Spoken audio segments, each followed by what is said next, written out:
उन्होंने भी थोड़ा फॉरेंसिक एविडेंस को एग्जामिन करके अपनी फाइंडिंग दी थी, रिपोर्ट दी थी, और वो हमारे इन्वेस्टिगेशन का हिस्सा थी। और हमारा पूरा इन्वेस्टिगेशन हमने ऑनरेबल सुप्रीम कोर्ट से शेयर किया था, प्रोग्रेस ऑफ इन्वेस्टिगेशन। उस पर सुप्रीम कोर्ट ने ऑब्जर्व किया था दैट हमारे इन्वेस्टिगेशन में कोई फॉल्ट नहीं है। वो सेटिस्फाइड हुए हमारे इन्वेस्टिगेशन से, और ऑनरेबल सुप्रीम कोर्ट के आदेश के हिसाब से फिर हमने पूरी एविडेंस सीबीआई को हैंडओवर कर दी थी। और सीबीआई ने वो एम्स का जो पैनल है, सबसे हाईएस्ट बॉडी इंडिया में फॉरेंसिक एविडेंस को एग्जामिन करने के लिए, मेडिको लीगल एविडेंस को एग्जामिन करने के लिए एम्स है।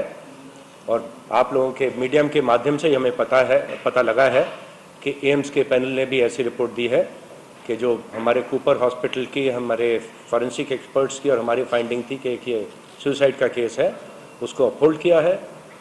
तो हमें फ्रैंकली इसमें कोई आश्चर्य नहीं होता। हमारा तो ऐसा मानना है कि ट्रुथ प्रिवेल होती है, हमेशा सच्चाई निकल के सामने आती है। Truth has a way of coming out. तो इससे तो मैं क्या कहना चाहूँगा कि सर, एक सिस्टमैटिक कैंपेन हमने देखा था, मुंबई पुलिस के खिलाफ चल रहा था, लगातार बड़े बड़े आरोप लगाए जाते हैं। आपको लग रहा है कोई एक साजिश का हिस्सा था कि मलाइन किया जाए इमेज? एक कैंपेन, मोटिवेटेड कैंपेन कुछ वेस्टेड इंटरेस्ट द्वारा अवश्य चलाया गया, ना केवल हमारे इन्वेस्टिगेशन को डिस्क्रेडिट करने के लिए बल्कि पूरे मुंबई पुलिस को डिस्क्रेडिट करने के लिए। और क्या इसके पीछे मोटिव था, क्या डिज़ाइन था, ये तो हमको नहीं मालूम, बट अवश्य एक कोशिश की गई।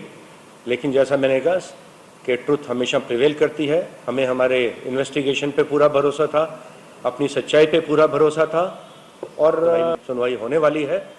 एंड हमें विश्वास है कि हाईकोर्ट भी अवश्य ही प्रॉपर उसमें से निष्कर्ष निकाल के जो भी आदेश होगा इस प्रकार के लोगों को देगी, और जो भी कार्रवाई की आदेश ऑनरेबल हाई कोर्ट देगा उस हिसाब से कार्रवाई भी की जाएगी। सर, पीड़ित परिवार मतलब सुशांत का परिवार था, उनको लेके काफी, उनका भी ये कहते हैं कि मुंबई पुलिस ने उस समय सहयोग नहीं दिया, जबकि आप कह रहे थे कि आप लोग एफआईआर लेकर ही आए।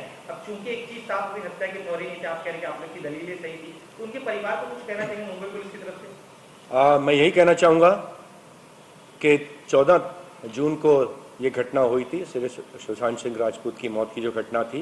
उसके बाद 16 जून को हमने परिवार के सदस्यों की स्टेटमेंट्स रिकॉर्ड की थी, पिता की स्टेटमेंट, 3 बहनों की स्टेटमेंट, ब्रदर इन लॉ की स्टेटमेंट।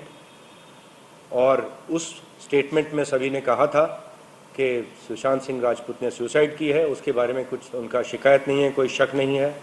उसके बाद कई बार हमने उनको स्टेटमेंट फर्दर इन्वेस्टिगेशन ज्वाइन करने के लिए बुलाया, कोई ज्वाइन नहीं हुआ। उसके 40-45 दिन बाद जाकर उन्होंने एक बिहार में एफआईआर लॉन्च किया। उसमें भी जो आरोप था वो सुसाइड का था, अबेटमेंट ऑफ सुसाइड का था। कुछ लोगों को वो रिस्पॉन्सिबल होल्ड कर रहे थे उस एफआईआर में, लेकिन आरोप वहाँ भी सुसाइड का था। ऐसा तो आरोप हमारे पास परिवार के सदस्यों ने, किसी ने ऐसा कहा ही नहीं था कि ये मर्डर है। ना इस प्रकार का एविडेंस अभी तो कोई सामने आया था, ना इस प्रकार की फाइंडिंग कूपर हॉस्पिटल की और हमारे फॉरेंसिक एक्सपर्ट्स की थी। और इसी प्रकार की फाइंडिंग जो एम्स की आई है, तो हमें इससे बिल्कुल आश्चर्य नहीं है, बिकॉज हमारा इन्वेस्टिगेशन भी पूरा ही प्रोफेशनल इन्वेस्टिगेशन था। आपने बताया कि मुंबई पुलिस की कुछ लोगों ने जानबूझ के बदनामी की है, उनको आप ढूंढ रहे, क्यों बदनामी की, क्या लगता है आपको उसके पीछे क्या है, पॉलिटिक्स है क्या है, क्यों उन्होंने बदनामी की, और आप किस तरह से कार्रवाई हो सकते हो? मैंने कहा कि बहुत से फेक अकाउंट्स क्रिएट किए गए सोशल मीडिया पे, उसके पीछे कौन व्यक्ति हैं, हम उनके नाम उजागर करने की कोशिश करेंगे। उसके बारे में एविडेंस इंफॉर्मेशन ली जा रही है। और जिन लोगों ने फेक अकाउंट्स क्रिएट करके गाली गलौज देने का जो एक सिलसिला जारी किया था, उसकी तह तक पहुंचने की हम कोशिश करेंगे। Thank you very much. Mumbai Sahara news की खबरों में आज फिलहाल इतना ही। कल फिर नई ताज़ा और सटीक खबरों के साथ दोबारा हाजिर होगा। तब तक के लिए आप बने रहिएगा हमारे साथ में।